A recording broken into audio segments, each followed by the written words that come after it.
তাদের অনুসরণ করো যারা তোমাদের কাছে কোনো বিনিময় প্রত্যাশা করে না। এটাই সরল অনুবাদ। অনুসরণ করো যে তোমাদের কাছে কোনো বিনিময় চায় না। ওয়াহুম মুহতাদুন, আর তারা সরল পথে অঙ্গীকারবদ্ধ। মুসলিমরা কোরআনের যে ধারণাগুলোকে ভুল বুঝেছে এটি তারই। কোরআন বলেছে যে তারা কোনো বিনিময় প্রত্যাশা করেনি। ভাই, আপনার প্রোগ্রামের জন্য কেন ফি নির্ধারণ করেছেন?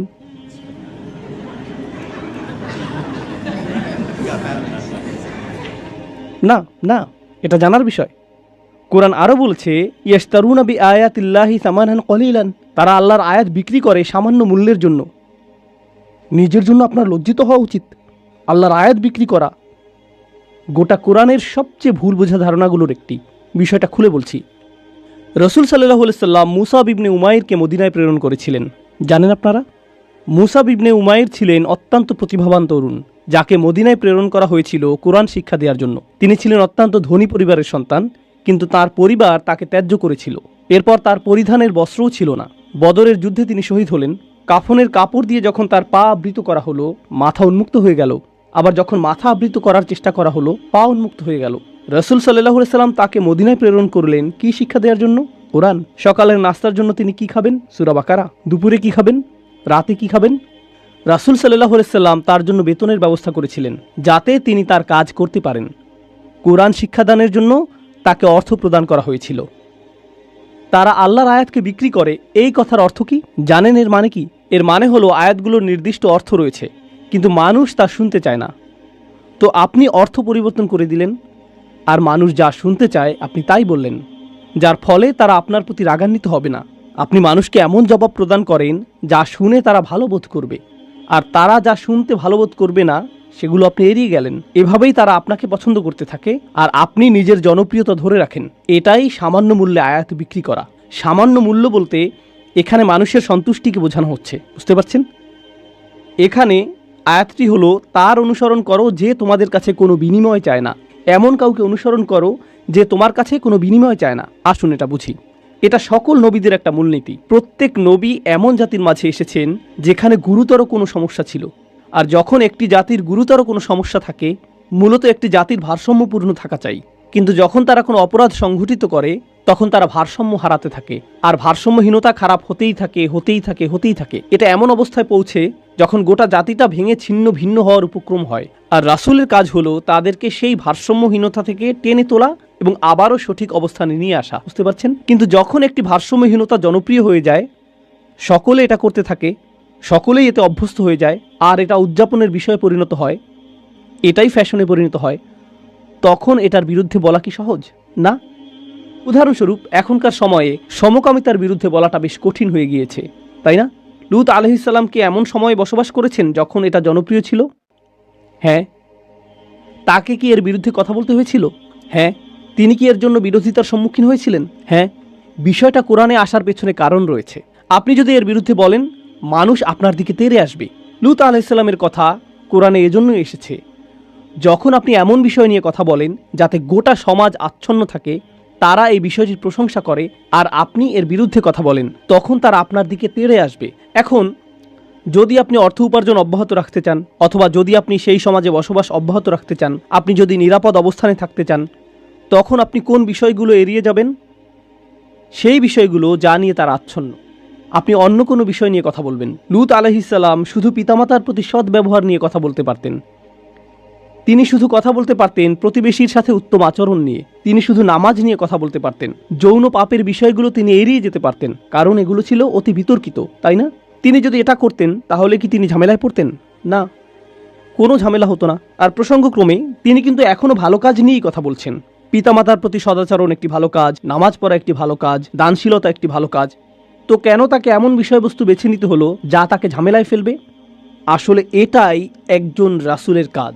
তারা এসেছেন এই বিষয়গুলো নিয়ে কথা বলার জন্য, যা নিয়ে অন্য কেউ বলার সাহস করবে না। আর আল্লাহর পক্ষ থেকে তারা রায় দিবেন। ওয়াল কুরআনিল হাকিম। তারা আল্লাহর পক্ষ থেকে রায় দিবেন, আর এটা বারবার দিবেন। সেই সমাজের মূল্যবোধকে আক্রমণ করবেন, আর বারবার আক্রমণ করবেন। কিন্তু এক্ষেত্রে তারা পরোয়া করেননি, কারণ এই পাপ কাজগুলোর বিরুদ্ধে কথা বলতেই হবে। আর নিশ্চিতভাবেই যখন কেউ এটা করেন, কোনো বিনিময়েই তারা আগ্রহী থাকেন না, কারণ বিনিময় থেকে বঞ্চিত হওয়ার জন্য এই কাজগুলোই যথেষ্ট। মাল্লা ইয়াসআলুকুম আজরান। তাদেরকে অনুসরণ করো যাদের কোনো স্বার্থ নেই, কারণ এটা জনপ্রিয় হওয়ার পথ না, এটা ধ্বংসপ্রাপ্ত হওয়ার পথ। অহম মুহতাদুন, তারা তাদের ব্যক্তিগত জীবনে সুপথ প্রাপ্ত, সৎ পথের প্রতি অঙ্গীকারবদ্ধ। এখন বিষয়টি বুঝুন, সৎ পথের প্রতি অঙ্গীকারবদ্ধ। রাসূলগণ ছিলেন বক্তা, কিন্তু বক্তা আর কারা আছেন? আপনারা কি সমাজের অন্য বক্তাদের কথা বলতে পারেন? স্কলাররা। ইসলামী পরিবেশের বাইরের কথা বলছি। রাজনীতিবিদরা হলেন বক্তা, তাই না? ঠিক আছে, তো রাসূলগণ আপনাকে রীতিনীতি নিয়ে বলেন, সমাজ পরিবর্তন নিয়ে বলেন, তাই না? রাজনীতিবিদরাও কি কখনো কখনো সমাজ পরিবর্তন নিয়ে কথা বলেন? অবশ্যই। কিন্তু যখন রাজনীতিবিদরা সমাজ পরিবর্তনের কথা বলে, আমরা দেশের উন্নতি করতে চাই, আমরা জাতির উন্নতি করতে চাই, আমরা এটাকে শক্তিশালী করতে চাই, ইত্যাদি ইত্যাদি ইত্যাদি, তারপর আপনি যখন তাদের ব্যক্তিগত জীবন পর্যবেক্ষণ করেন, আপনি কি পান? আপনি পান দুর্নীতি। তো তাদের কথাগুলো অনেক উঁচু মানের, কিন্তু তাদের চরিত্র অনেক নিচু। আর প্রসঙ্গক্রমে আপনি দেখেন যে তারা উঁচু মানের জিনিসগুলো নিয়ে কথা বলে এজন্য যে তারা ক্ষমতা চায়, তারা মন্ত্রী হতে চায়, তারা বিনিময় চায়, তারা কোনো কিছুর প্রতি লালায়িত। যখন নবীরা কথা বলেন, তারা কি চান? তারা শুধু চান ন্যায় বিচার, তারা শুধু চান সত্য, আপনার কাছ থেকে কোনো বিনিময় চান না। আর উপরন্তু আপনি যদি নবীদের ব্যক্তিগত জীবনের দিকে লক্ষ্য করেন, তারা সর্বদাই সঠিক পথের প্রতি অঙ্গীকারবদ্ধ ছিলেন। ওয়াহুম মুহতাদুন। তো বাণীটি নিখুঁত এবং বাণীবাহকও নির্ভেজাল। এই ধারণাটি কি আগেও শেখানো হয়েছিল? হ্যাঁ, ইন্নাকা লামিনাল মুরসালিন আলা সিরাতিম মুস্তাকিম। আরেকবার পুনরালোচনা, কোরআন এরকমটাই করে, আয়াতগুলো পরস্পর সম্পর্কযুক্ত। এখন পরের আয়াতে অমালি, অর্থাৎ আমার কি সমস্যা হয়েছে, সেই মানুষটি এখনো কথা বলছেন, সেই রজুল, সেই আদর্শ ব্যক্তি, আল্লাহর ইচ্ছায় যার নাম আমরা কোনো একদিন জান্নাতে জানতে পারবো। তিনি বলেছেন, আমার কি সমস্যা হয়েছে? লা আবুদুল্লাযী ফাতারানি, আমি কি সেই সত্তার উপাসনা করব না যিনি অস্তিত্বহীন অবস্থা থেকে আমাকে গড়েছেন? ওয়া ইলাইহি তুরজাউন, আর তোমাদের সকলকে তারই কাছে ফিরিয়ে নেওয়া হবে। এখন মালি, In Arabic we say وَمَالِي لَا أَفْعَلْ التي شأنها أن يوردها المتكلم في رد على من أنكر عليه فعلا। ইবনে আশুর এটা উল্লেখ করেছেন যে যখন কেউ বলে আমার কি সমস্যা হয়েছে যে আমি এটা অথবা সেটা অথবা অন্য কিছু করব, এর অর্থ হলো কেউ তাকে বলেছে যে এই তোমার কি সমস্যা হয়েছে, তুমি কেন ধর্ম ত্যাগ করেছো, আর সে তার দিকে ফিরে এর জবাব দিচ্ছে। তো প্রকৃতপক্ষে উক্তিটি যদিও লিপিবদ্ধ হয়নি, কিন্তু তার বক্তব্যের ধরন দেখে আমরা বুঝতে পারছি, এই তোমার কি সমস্যা হয়েছে, কেন তুমি এই মিথ্যা ধর্মের পক্ষে কথা বলছো? আর তিনি তার দিকে ফিরে বলছেন, আমার এমন কি হয়েছে যে আমি তার উপাসনা করব না যিনি আমাকে সৃষ্টি করেছেন, আর তোমাদের সকলকেও তার কাছে ফিরিয়ে নেওয়া হবে। এটা উপলব্ধি করো যে তোমাদেরকেও ফিরিয়ে নেওয়া হবে। বাক্যটি শুরু হয়েছে আমার কি সমস্যা হয়েছে এটা দিয়ে, শুরু হয়েছে তাকে দিয়ে, আর বাক্যটি শেষ হয়েছে তোমাদের সকলকে তার কাছে ফিরিয়ে নেওয়া হবে। তো তিনি কাকে দিয়ে শুরু করেছেন? নিজেকে দিয়ে। আপনি যদি মানুষের সাথে একাত্ম হয়ে গিয়ে এই বাণী তাদের কাছে প্রচার করতে চান, আপনাকে নিজের সম্পর্কে অনেক কিছু স্বীকার করতে হবে। মানুষকে আপনার এটা বলার সক্ষমতা থাকতে হবে যে তোমরা সমস্যার সম্মুখীন হবে। আমি যদি কাউকে পরামর্শ দিই ভ্রমণ সম্পর্কে, আপনি এই এয়ারলাইন্সে না গিয়ে অমুক এয়ারলাইন্সে যান। আমি যদি এমনটা বলে শুরু করি যে ভাই আমি এই এয়ারলাইন্সে গিয়েছিলাম, তারা এত বেশি দেরি করেছিল, তারা আমার লাগেজ হারিয়ে ফেলেছিল, অমুক এয়ারলাইন্সে যান, এটা কি পরামর্শটিকে বেশি আবেদনময় করে তুলছে? কারণ আপনি নিজের কথা প্রথমে বলেছেন, আর যেহেতু আপনি কোনো একটি অভিজ্ঞতার শিকার হয়েছেন, এখন আপনি ঐকান্তিকভাবে তার কল্যাণের জন্য তার কাছে আসছেন। কিন্তু যদি আপনি তার কাছে গিয়ে বলেন হে তুমি এই এয়ারলাইন্সে যাচ্ছ, তুমি একটা স্টুপিড, এটা কি এমন ব্যবহার যার ফলে মানুষ রাজি হবে?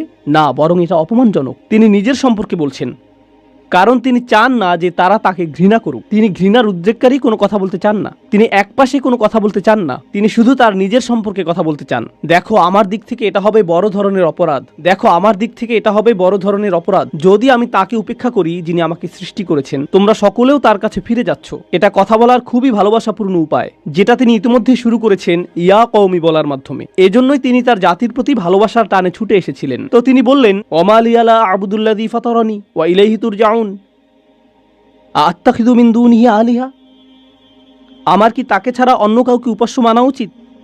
ইউরিদনির রহমানু বিদুররিন, যদি আর রহমান বা অবিশ্বাস্য রকম দয়ালু সত্তা সিদ্ধান্ত নেন যে কোনো ক্ষতি নেমে আসবে, লা তুগনি আন্নি শাফাআতুহুম শাইআ, অন্য সকল মিথ্যা উপাস্য মিলে আমাকে মুক্ত করতে সক্ষম হবে না।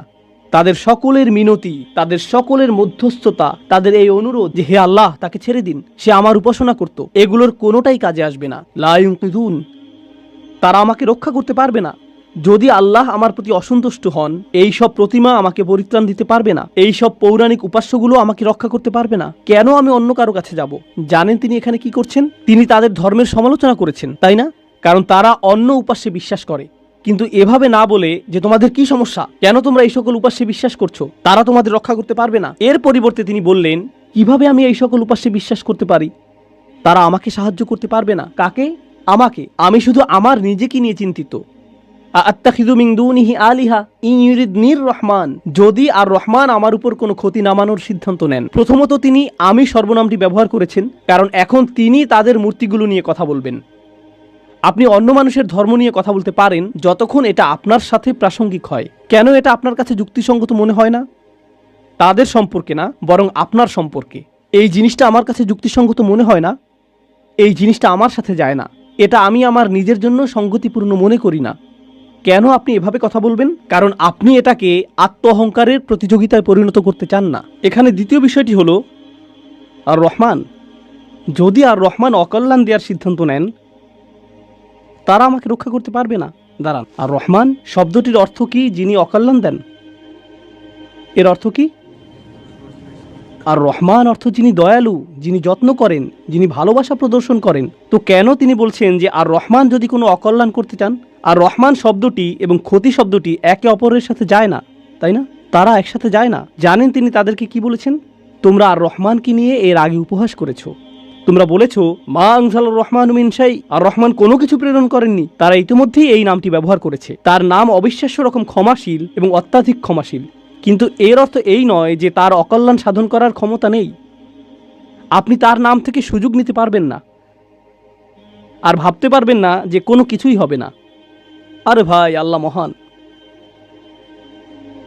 কোনো সমস্যা হবে না। কিছু মানুষ আল্লাহর সাথে আপোষ মীমাংসা করতে চায়। আমি আল্লাহর জন্য এত কিছু করি, আমি যদি সামান্য কয়েকটি বিষয় কখনোই না করি, এতে কোনোই সমস্যা নেই। আল্লাহর এটা বোঝা উচিত। আসলেই তার বোঝা উচিত। এমনভাবে কথা বলছেন যে তিনি এটা বুঝেন না।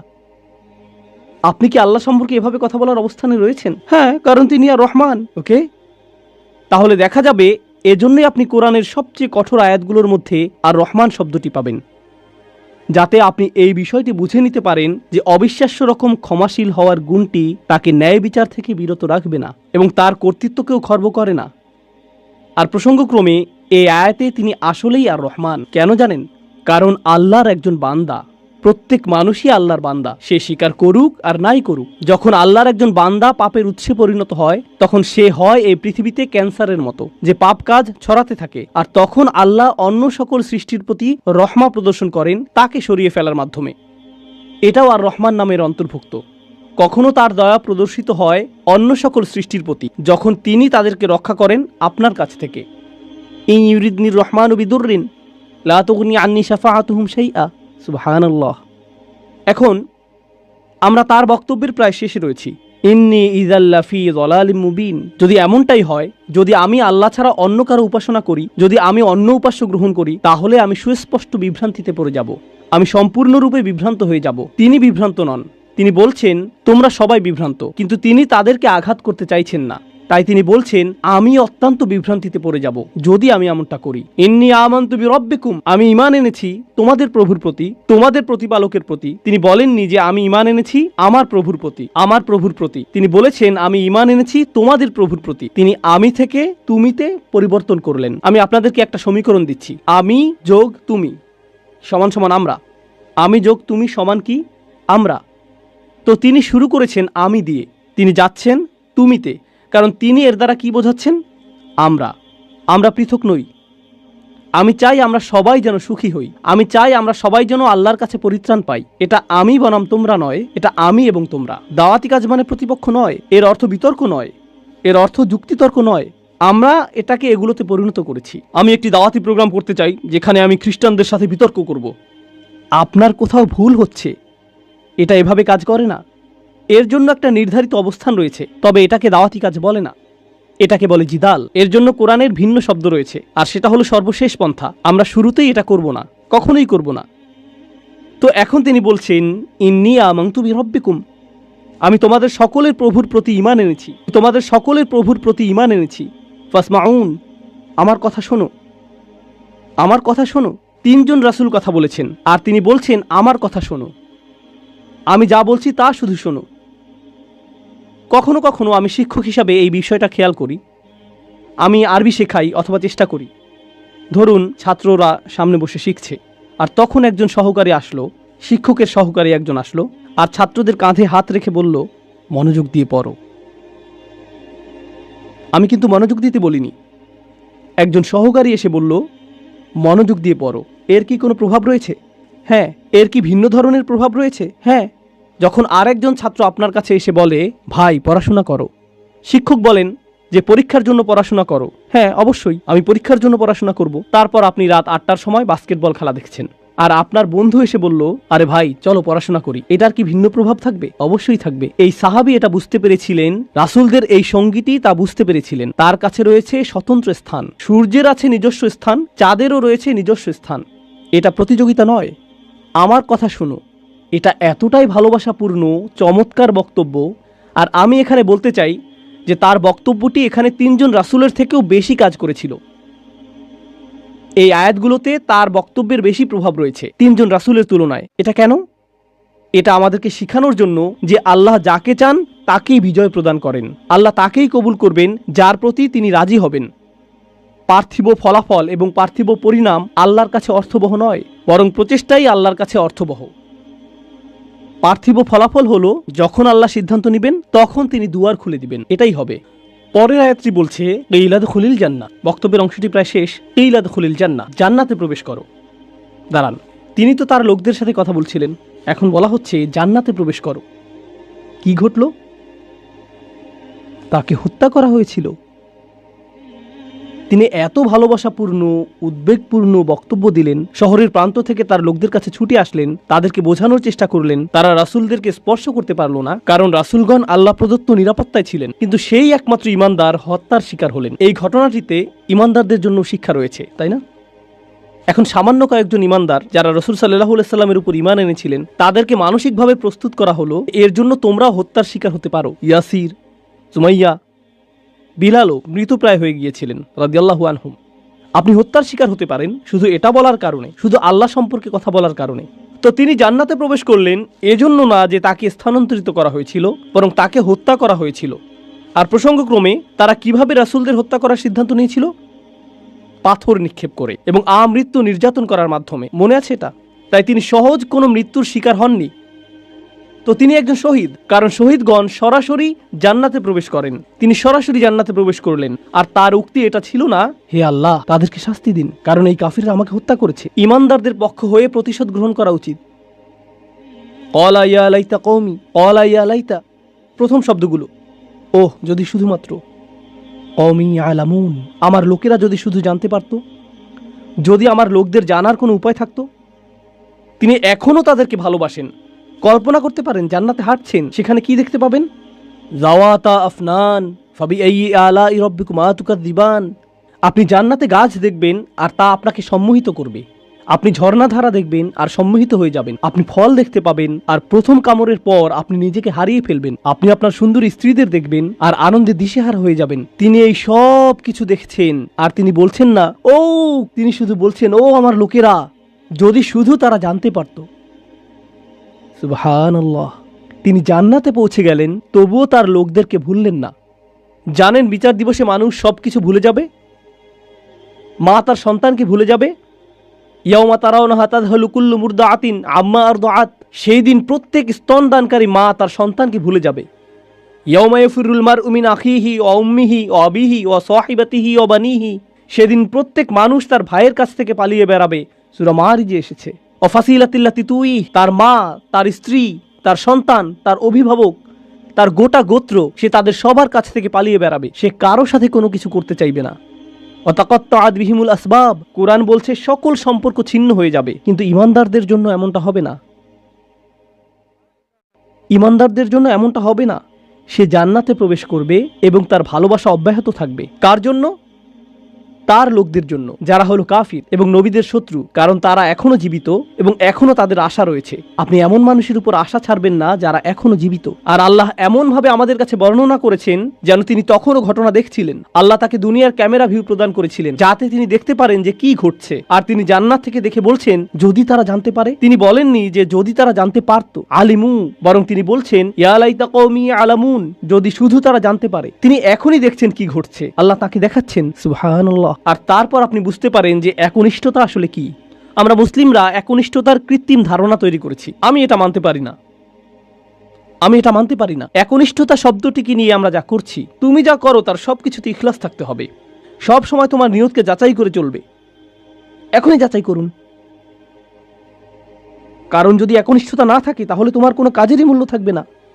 আর তোমার একনিষ্ঠতা থাকতে হবে শুধু এবং শুধুমাত্র আল্লাহর জন্য। আমি এর সাথে দ্বিমত পোষণ করব, আমি জানি। এখনই আমাকে হত্যা করতে আসবেন না। রাসূল সাল্লাল্লাহু আলাইহি সাল্লাম একজন মানুষের কথা বলছেন যে অনেক পাপ করেছে, অনেক পাপ। সে নামাজ পড়ে না, কিছুই করে না। একদিন সে হাঁটতে হাঁটতে একটি তৃষ্ণার্ত কুকুর দেখতে পেল। তৃষ্ণায় কুকুরটির জিহ্বা বের হয়ে আছে, আর লোকটি সিদ্ধান্ত নিল যে নিজে পান করার আগে সেই কুকুরটিকে পান করাবে। শীঘ্রই লোকটি মারা গেল, আর আল্লাহ তাকে জান্নাত দান করলেন। হ্যাঁ, আসুন ঘটনাটা খেয়াল করি। এই লোকটি, সে কি বিশ্বাসী? আমরা জানি না। সে কি নামাজ পড়ে? না। যখন সে কুকুরটিকে পান করাচ্ছিল, সে কি বলেছিল যে দাঁড়াও, আগে নিয়তের ইখলাস এনে নেই, আমি শুধু এটা করছি আপনার জন্য, ইয়া আল্লাহ, কুকুরের এই বের হয়ে থাকা জিহ্বা আমার কাছে মূল্যহীন, আমি শুধু আপনার সন্তুষ্টি কামনা করি, আর তারপর আমি কুকুরটিকে পানি খাওয়াই। তিনি এমনটা করেছিলেন? তিনি শুধুই কুকুরটির জন্য খারাপ বোধ করেছিলেন এবং কুকুরটিকে পানি পান করিয়েছিলেন, তাই না? তো কুকুরটির জন্য তার উদ্বেগের ব্যাপারে তিনি একনিষ্ঠ ছিলেন, তার ইখলাস ছিল, তাই না? এখানে এই ইমানদারটি তার লোকদেরকে ভালোবাসেন, কিন্তু তিনি কি বলেছেন যে এটা যদি আল্লাহর জন্য না হতো তাহলে আমি আমার লোকদের ঘৃণা করতাম। তিনি এজন্য তাদেরকে ভালোবাসেন কারণ তারা তারই লোক, আর এটাই তার লোকদের জন্য একনিষ্ঠতা। ইবাদতের ক্ষেত্রে আল্লাহর প্রতি আপনার একনিষ্ঠতা থাকতে হবে, আপনার পিতামাতার প্রতি আপনার একনিষ্ঠতা থাকতে হবে, শুধু আল্লাহর জন্য না, বরং এজন্য যে তারা আপনার পিতামাতা। আপনার একনিষ্ঠতা থাকতে হবে অন্য মুসলিমদের জন্য, কারণ তারা আপনার মুসলিম ভাই। আপনার একনিষ্ঠতা থাকতে হবে আপনার প্রতিবেশীর জন্য। আপনার একনিষ্ঠতা থাকতে হবে আপনার কাজের প্রতি, আপনার লেখাপড়ার প্রতি। আপনার একনিষ্ঠতা থাকতে হবে আপনার ব্যবসায়ের অংশীদারের প্রতি। এই সব কিছুই একনিষ্ঠতা। আপনি কৃত্রিমভাবে এটা বানাতে পারবেন না। না, আমি তোমার বন্ধু হতে পারবো না, কারণ এটা আল্লাহর সন্তুষ্টির জন্য না। আমরা শুধু একসাথে বাস্কেটবল খেলবো, আর এটা আখিরাতে আমার কোনো কাজে আসবে না। আমি জানি না কে এই অদ্ভুত কথা আপনাকে শিখিয়েছে। যখন আপনি আপনার নিয়ত যাচাই করছেন বাস্কেটবল খেলায় বল ছোড়ার আগে, কারণ এতে কোনো ইখলাস নেই, এটা এইভাবে কাজ করে না। আমাদের নিয়তের পরিচ্ছন্নতা থাকতে হবে, এটা নিশ্চিত। আমাদের নিয়তকে পুনরায় যাচাই করতে হবে, এটা নিশ্চিত। একনিষ্ঠতার গণ্ডি আল্লাহর প্রতি একনিষ্ঠতার চেয়েও অনেক বেশি। এই একনিষ্ঠতা তার সকল সৃষ্টির প্রতিও প্রযোজ্য। মানুষের প্রতি আপনার নিয়ত পরিচ্ছন্ন থাকতে হবে, কৃত্রিমভাবে নয়। তো এই ছিল তার নিজের লোকদের প্রতি ভালোবাসা, এমনকি জান্নাতে যাওয়ার পরও। এখানে আল্লাহ আসলে বর্ণনা করছেন যে মানুষের প্রতি ভালোবাসা হলো জান্নাতি মানুষের গুণ। আমি আবারও বলছি, নিজের লোকদের প্রতি ভালোবাসা হলো জান্নাতি মানুষের গুণ। তো যখন আপনি এমন মুসলিম দেখেন যারা সব সময় মানুষের প্রতি রাগান্বিত, তারা সব সময় অন্য মুসলিমদের প্রতি রাগান্বিত, তারা নিজেদের পরিবারের প্রতি রাগান্বিত, তারা সবচেয়ে বেশি রাগান্বিত অমুসলিমদের প্রতি, তারা রাগান্বিত, এটা জান্নাতি মানুষের গুণ না। ইয়া লাইতা কওমি ইয়ালামুন। এখন তিনি এই বক্তব্যটি দিলেন তার লোকদের প্রতি। আমরা এমনকি তার নামও জানি না, আর তার কথাগুলো কিয়ামত পর্যন্ত পাঠ করা হবে। এখন আপনার এবং আমার কথোপকথনগুলোর কথা ভাবুন। আমরা কথা বলি আইফোন নিয়ে, আমরা কথা বলি গাড়ি নিয়ে, আমরা কথা বলি খেলাধুলা নিয়ে। এই কথাগুলো কোথায় যাবে? এই কথাগুলো কি চিরদিন থেকে যাবে? না। এগুলো কি পৃথিবীতে কোনো কল্যাণ নিয়ে আসবে? না। জানেন এই সম্পর্কে ভাবতে গিয়ে আমি কি উপলব্ধি করছি? আল্লাহর কাছে কথা হলো অমূল্য রত্ন। লোকটি কোনো নবী নন, তবুও তার কথা কোরআনে সংরক্ষিত হয়ে আছে। আল্লাহ কি অন্য জিনিসে সংরক্ষিত রাখেন? অকুল্লা শাইইন আহসাইনাহু ফি ইমামিম মুবিন। আল্লাহ বলছেন যে আমি সবকিছুই সংরক্ষণ করে রাখি। তিনি সবকিছুই সংরক্ষণ করে রাখেন। তো কোন জিনিসটি আপনি সংরক্ষণ করে রাখতে চান? ভালো কিছু, কোনো একনিষ্ঠ পরামর্শ? আপনাকে কি ব্যাপক জ্ঞানের অধিকারী হতে হবে ভালো কিছু বলার আগে? এই মানুষটির কি ভালো কথা বলার আগে অনেক অনেক ডিগ্রির প্রয়োজন হয়েছিল? বিষয়টি জটিল নয়, শুধু ভালো মানুষ হন। লক্ষ্য করুন কেমন চমৎকারভাবে কোরআন সন্নিবেশিত।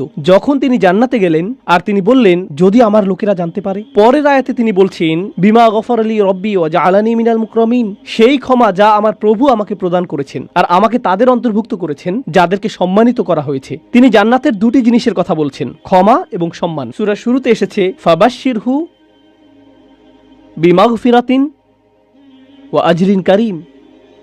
সূরার শুরুতে আল্লাহ বলছেন, কোন এক স্থানের সেই একাকী ঈমানদারদেরকে অভিনন্দন প্রদান করো যে সে পাবে ক্ষমা এবং সম্মানসূচক প্রতিদান। মনে আছে সেটা? ক্ষমা এবং সম্মানসূচক প্রতিদান। এখন সূরার মাঝখানে এই মানুষটি জান্নাতে পৌঁছে গেলেন এবং বললেন, ইয়া আল্লাহ, আপনি আমাকে ক্ষমা প্রদান করেছেন এবং সম্মানিতদের অন্তর্ভুক্ত করেছেন।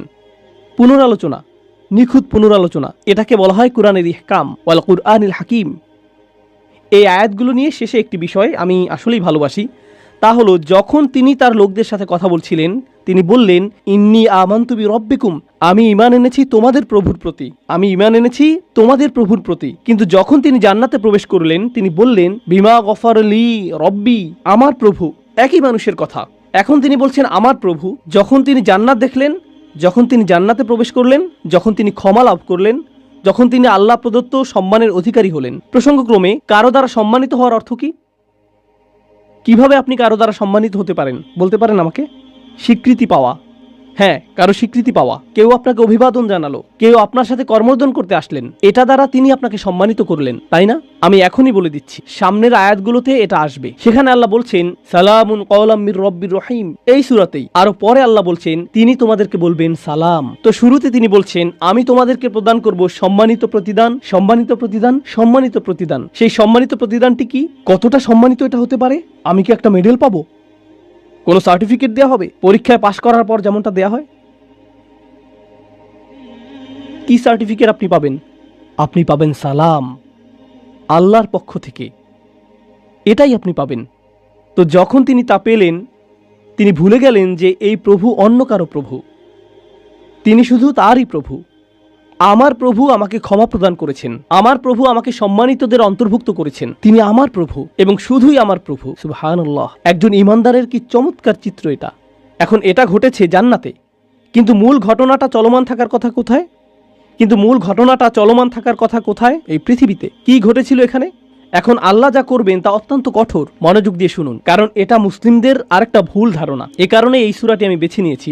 যখনই আমি কোনো সূরা বেছে নেই আমি উপলব্ধি করি যে আল্লাহ আমাদের সমসাময়িক এত এত সমস্যার জবাব দিয়েছেন, এটা অবিশ্বাস্য। যদি মুসলিমরা কোথাও আক্রমণ করে অথবা কোনো কিছু বিস্ফোরণে উড়িয়ে দেয় আর অন্য মুসলিমরাও এতে মারা যায়, তাহলে তারা তো জান্নাতেই প্রবেশ করবে, এতে কোনো সমস্যা নেই। আমি এই যুক্তি শুনেছি। এই পরিস্থিতির শিকার হয়ে যদি মুসলিমরা অথবা নিরীহ মানুষ মারা পড়ে, আল্লাহ তো জানেনই, তিনি তাদেরকে জান্নাতে পাঠিয়ে দিবেন। তাই এখানে কোনো ক্ষতি হয়নি, কারণ জান্নাত দুনিয়ার চেয়ে উত্তম। আমি জানি না যে আপনি এই ধরনের বিকারগ্রস্ত কথা শুনেছেন কিনা, কিন্তু আমি এটা অনেকবার শুনেছি। এখন আমি আপনাদেরকে এই বিষয়ে কিছু কথা বলবো। আল্লাহ কি এই মানুষটিকে জান্নাত প্রদান করেছেন? হ্যাঁ, কিন্তু আল্লাহ তাকে জান্নাত প্রদান করার অর্থ এটা না যে আল্লাহ সেই লোকদের প্রতি রাগান্বিত নন যারা তাকে হত্যা করেছিল। ঘটনাটির ধারাবাহিকতা পৃথিবীতে চলতে লাগলো। যখন তিনি জান্নাতে মনোরম সময় উপভোগ করছিলেন, আল্লাহ তার হত্যার প্রতিশোধ গ্রহণ করেছেন। ওমা আনজালনা আলা কওমিহি মিন বাদিহি মিন জুনদিম মিনাস সামাই ওমা কুন্না মুনজিলিন, আমরা আকাশ থেকে কোনো সেনাবাহিনী প্রেরণ করব না এই লোকদের জন্য। এই নগণ্য কুরাইশরা তারা মনে করেছে যে অনেক বড় কিছু হয়ে গিয়েছে। এই পৃথিবীতে তারা তুচ্ছ, গুরুত্বহীন। অর্থনীতিতে, রাজনীতিতে, জ্ঞানে, বিজ্ঞানে এই লোকদের ধ্বংস করার জন্য বিশেষ কোনো প্রস্তুতির প্রয়োজন নেই। আকাশ থেকে আমার কোনো সেনাবাহিনী প্রেরণের প্রয়োজন নেই। সেনাবাহিনীর কথা উল্লেখ করার কারণ হলো, যখন আপনি কুরাইশদেরকে সতর্কবাণী প্রদান করেন যে আমি তোমাদেরকে সতর্ক করছি, তারা বলবে কোন সেনাবাহিনী?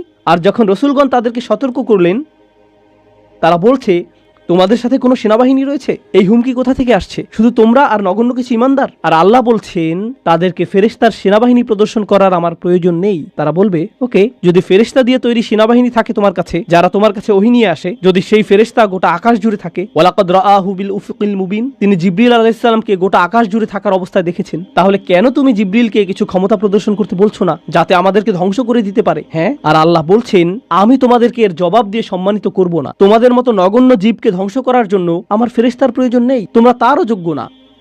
আল্লাহ কি আগের জাতিগুলোকে ধ্বংস করার জন্য ফেরেশতা পাঠিয়েছিলেন? হ্যাঁ, তিনি পাঠিয়েছিলেন। আল্লাহ বলছেন কুরাইশরা এমনকি এরও যোগ্য না। এ কাজে ফেরেশতাদের সময় নষ্ট করার মতো যোগ্য কুরাইশরা না যে আল্লাহ কাউকে ডেকে বলবেন, হেই যাও এদেরকে ধ্বংস করো। না না না, সময় নষ্ট করো না। ইনকানাত ইল্লা সাইহাতান ওয়াহিদাতান, এটা একটা বিকট বিস্ফোরক শব্দ ছাড়া আর কিছুই ছিল না। প্রচণ্ড একটা শব্দ। আপনারা জানেন বিস্ফোরণ আসলেই প্রকাণ্ড শব্দ তৈরি করে। এটা ছিল শুধু সেই রকম একটা বিস্ফোরক, এটা ছিল সেই রকম একটা বিস্ফোরক শব্দ। ফাইদা হুম খামিদুন, আর তাদেরকে নিভিয়ে দেয়া হলো, তারা সম্পূর্ণরূপে নিভে গেল। সয়হা হলো তীব্র কোনো শব্দ। আর এই আয়াতটিতে চমৎকার সাহিত্যিক বৈপরীত্য ফুটে উঠেছে। কারণ যখন আপনি কোরআনের সুমধুর বাণী শুনতে অস্বীকৃতি জানান, আর যখন এই জাতিগুলো তাদের রাসূলদের চমৎকার কণ্ঠ শুনতে অস্বীকৃতি জানিয়েছিল, তখন একমাত্র যেই শব্দ তারা শোনার যোগ্য তা হলো বিস্ফোরণের শব্দ। আর তারপর আল্লাহ বলছেন ফাইদা হুম খামিদুন, এটা অসাধারণ একটা শব্দ। হুমুদ এবং হুমুদ দুইটি শব্দ রয়েছে আরবিতে। শীতকালে যখন রাতে আগুন জ্বালান আর এভাবে নিভান, এটাকে বলা হয় হুমুদ। আর আপনি যদি তা নিভান আর লালচে হলুদ বা কমলা রঙের সামান্য পরিমাণ কয়লা জ্বলন্ত থেকে যায়, তাকে বলা হয় হুমুদ। কিন্তু যখন আপনি একবারে তা নিভিয়ে ফেলেন, এটা সম্পূর্ণ নিভে যায়, একেবারে নিভে যায়, এমনকি সামান্য কয়লাও জ্বলন্ত থাকে না, এটা সম্পূর্ণ নিভে গেছে, এটাকে বলা হয় এমন আগুন যা হলো খামিদাহ। খামিদাহ ফাইদা হুম খামিদুন, তারা সম্পূর্ণ নিশ্চিহ্ন হয়ে গেল। এমন একজনও থাকবে না যে মৃত্যুর পূর্বে মাটিতে গড়াগড়ি দিতে থাকবে। তারা নিঃশেষ হয়ে যাবে, সবাই একসাথে, যেভাবে একটি আগুন নিভানো হয়। আর প্রসঙ্গক্রমে তাদের মৃত্যুকে আগুন নিভানোর সাথে তুলনা করার মাধ্যমে তাদেরকে তুলনা করা হয়েছে আগুনের সাথে। আর আপনি যদি তাদেরকে আগুনের সাথে তুলনা করেন, তাহলে এর অর্থ হলো তারা বিপজ্জনক। আপনি যদি আগুনকে জ্বলতে দেন, আগুন কি হবে? ছড়িয়ে পড়বে। তাই অন্য সকল জাতির প্রতি রহমা এবং করুণাস্বরূপ আল্লাহ সিদ্ধান্ত নিলেন যে এই ক্যান্সার, এই আগুনকে নিভিয়ে ফেলতে হবে। ফাইদা হুম খামিদুন, আর এটা ছিল একজন ইমানদারকে হত্যার পরিণাম। তো এখন দ্বিতীয় এই অনুচ্ছেদটির উপসংহারে এসেছে, ইয়া হাসরাতান আলাল ইবাদ মা ইয়াতিকুম মির রাসূলিন ইল্লা কানু বিহি ইস্তাহজিউন। মানুষের জন্য বিষয়টা কতটা পরিতাপের। আল্লাহ নিজে এটাকে পরিতাপের বিষয় হিসেবে বিবেচনা করছেন। তিনি সেই জাতিকে নিশ্চিহ্ন করে দিয়ে বলেননি যে দেখেছো আমি কি করতে পারি, বরং তিনি বলছেন সেটা একটা পরিতাপের বিষয়। আরবিতে হাসরা বলতে বোঝায় It means هي شدة الندم والتألم والتحسر والحزن على ما مضى. এর দ্বারা আসলেই গভীর দুঃখ প্রকাশ বোঝায়। অতীতে ঘটে যাওয়া সবকিছুর জন্য আল্লাহ নিজে এটাকে পরিতাপের বিষয় বলেছেন। কেন তারা উপদেশ গ্রহণ করল না? আলাল ইবাদ, বান্দাদের জন্য কি সাংঘাতিক পরিতাপের বিষয়। তিনি তাদেরকে বান্দা বলছেন। কেন তিনি বান্দা বললেন? কেন তিনি বললেন না যে ইয়া হাসরাতান আলাল কুফার, কি পরিতাপের বিষয় কুফারদের জন্য, অবিশ্বাসীদের জন্য। তিনি তাদেরকে বান্দা বললেন। জানেন কেন? কারণ মানব সত্তার গভীরে প্রত্যেক মানুষের সম্ভাবনা রয়েছে আল্লাহর বান্দা হওয়ার। এটা কতটা পরিতাপের বিষয়। এটা তোমার ভিতরেই ছিল, এটা অতিরিক্ত কোনো বিষয় নয় যা তোমাকে বাইরে থেকে আনতে হবে। আমি ইতিমধ্যেই তা তোমার ফিতরাতের মধ্যে দিয়ে দিয়েছি। কেন তুমি এটাকে চালু করলে না? তুমি নিজেই অন বাটন চাপতে পারতে। মা ইয়াতিহিম মির রাসূলিন, এমন কোন রাসূল তাদের কাছে আসেনি। ইল্লা কানু বিহি ইস্তাহজিউন, তারা শুধুই যা করেছে তা হলো তাদেরকে উপহাস। যখনই একজন রাসূল এসেছেন, তারা তাকে নিয়ে উপহাস করেছে। এখন এই আয়াতে আল্লাহ বলেননি যে তারা রাসূলদের হত্যা করেছে অথবা তারা রাসূলদের হুমকি দিয়েছে। তিনি বলেছেন যে তারা রাসূলদের নিয়ে উপহাস করেছে। কিন্তু এর আগে আপনারা শিখেছেন তারা বলেছিল যে তারা রাসূলদের হুমকি দিবে, তারা তাদেরকে অভিশাপ হিসেবে গণ্য করবে। মনে আছে সেটা? কিন্তু এখানে যখন পরিতাপের বিষয়টি আসলো, তিনি বলছেন যে এই আযাবের সম্ভাবনার সূচনা হয়েছে তাদেরকে উপহাস থেকে। যখন একটি জাতি রাসূলদের নিয়ে উপহাস করা শুরু করে, তখন থেকে তাদের ধ্বংসের সময় গণনার জন্য ঘড়ির কাঁটা চালু হয়ে যায়। তাদের ধ্বংসের প্রথম ধাপ হলো মূলত কার্টুনে যেরকম ডিনামাইট বোমার ছবি আঁকা থাকে, যেখানে বুঝতে পার, যখন তারা রাসূলদের নিয়ে উপহাস করে এটা শুরু হয়ে যায়। এটাই এখানে বলা হয়েছে, রাসূলদের নিয়ে উপহাস করবেন না, কারণ এর অর্থ আপনি নিশ্চিহ্ন হওয়ার জন্য রাস্তা ধরেছেন। এখন যখন আল্লাহ বলছেন কত রাসূল এসেছে কিন্তু তারা ঈমান আনেনি, তারা শুধু উপহাস করেছে। আপনি সূরাটির শুরুতে শিখেছেন ওয়াসাওয়াউন আলাইহিম আনযারতাহুম আম লাম তুনদিরহুম লা ইউমিনুন। ধারণাটি পুনরায় জোরদার হচ্ছে। কি পরিতাপের বিষয়, এত রাসূল এসেছেন কিন্তু মানুষ উপদেশ শুনে না। আলাম ইয়ারাউ কাম আহলাকনা ক্বাবলাহুম মিনাল কুরুন, তারা কি দেখেনি তাদের পূর্বে কত শহর আমরা ধ্বংস করে দিয়েছি, কত জাতি ইতিমধ্যে ধ্বংসপ্রাপ্ত হয়েছে? তারা কি তা দেখে না? তিনি কাকে উদ্দেশ্য করে বলছেন? তিনি রাসূল সাল্লাল্লাহু আলাইহি সাল্লামের সময়ের লোকদের উদ্দেশ্য করে বলছেন এবং বলছেন যে কেন তারা ইতিহাস পর্যবেক্ষণ করে না, কেন তারা দেখে না যে যা রয়েছে তাদের পেছনে। তারা কি দেখেনি? না, তারা দেখেনি, কারণ তাদের পেছনে একটি দেয়াল রয়েছে। তিনি বলেছেন আন্নাহুম ইলাইহিম লা ইয়ারজিউন, তারা তাদের কাছে ফিরে আসবে না। কিছু তাফসীরকারক এই আয়াতটিকে চমৎকারভাবে বিশ্লেষণ করেছেন। চমৎকার একটা বিশ্লেষণ এটা। তারা বলে যে তারা তাদের কাছে ফিরে আসবে না, অর্থ হলো সেই জাতিগুলো যেগুলো ধ্বংস হয়েছে, যেহেতু তারা সম্পূর্ণ নিশ্চিহ্ন হয়ে গিয়েছে আর কেউ রক্ষা পায়নি, তাদের কারোরই সন্তান অথবা বংশ টিকে থাকেনি, তো তোমাদের কেউ বলতে পারবে না যে তোমরা ফেরাউনের বংশধর অথবা লুতের জাতির বংশধর অথবা সালেহ বা শুয়াইবের জাতির বংশধর, যেহেতু সেই জাতিগুলো সম্পূর্ণ নিশ্চিহ্ন হয়ে গিয়েছিল, তোমরা তাদের কারো কাছে ফিরে যাও না। আপনারা জানেন, মানুষ বলে থাকে যে আমার রক্ত রাসূল সাল্লাল্লাহু আলাইহি সাল্লামের বংশে ফিরে যায়। এর অর্থ এই না যে তারা তাদের কাছে ফিরে আসবে না, বরং তোমরা তাদের কাছে ফিরে যাও না, কারণ তাদের ভবিষ্যৎ প্রজন্ম এবং বংশ সম্পূর্ণরূপে নিশ্চিহ্ন হয়ে গিয়েছিল। আন্নাহুম ইলাইহিম লা ইয়ারজিউন। তো তোমরা যখন মনে করো যে তোমাদের ভবিষ্যৎ রয়েছে, তোমরা এত আত্মবিশ্বাসী কেন যে আসলেই তোমাদের ভবিষ্যৎ রয়েছে? আর প্রসঙ্গক্রমে যেহেতু তাদের নামও সম্পূর্ণ মুছে গেছে, হয়তো সেজন্যই আল্লাহ শহরটির নাম উল্লেখ করেননি।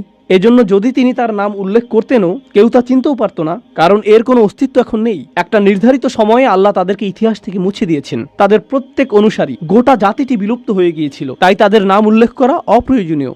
এখন আল্লাহ বলছেন তারা বিলুপ্ত হয়ে গিয়েছে, যার অর্থ ইতিহাসে তারা বিস্মৃত হয়ে গিয়েছে। তারপর তিনি কুরাইশদের সম্পর্কে বলেছেন যে তোমরা নগণ্য একটা জাত, কিন্তু পরের আয়াতে তিনি এই সব কিছুকে একসাথে সংযুক্ত করেছেন। সম্পূর্ণ এই অনুচ্ছেদটি শেষে তিনি বলছেন ওয়া ইন কুল্লুল লাম্মা জামিউল লাদাইনা মুহদারুন, তারা তাদের কাছে ফিরে আসবে না। আর যখন তোমরা মারা যাবে, নিজেদের সন্তানদের কাছেও তোমরা ফিরে আসবে না। তোমাদের প্রত্যেকেই, আমি বলে রাখছি যে তোমাদের সকলকে এবং অন্য সকল প্রজন্মের, অন্য সকল জাতির কাফেররা যারা তোমাদের মতো, তাদের সকলকে একত্রিত করা হবে।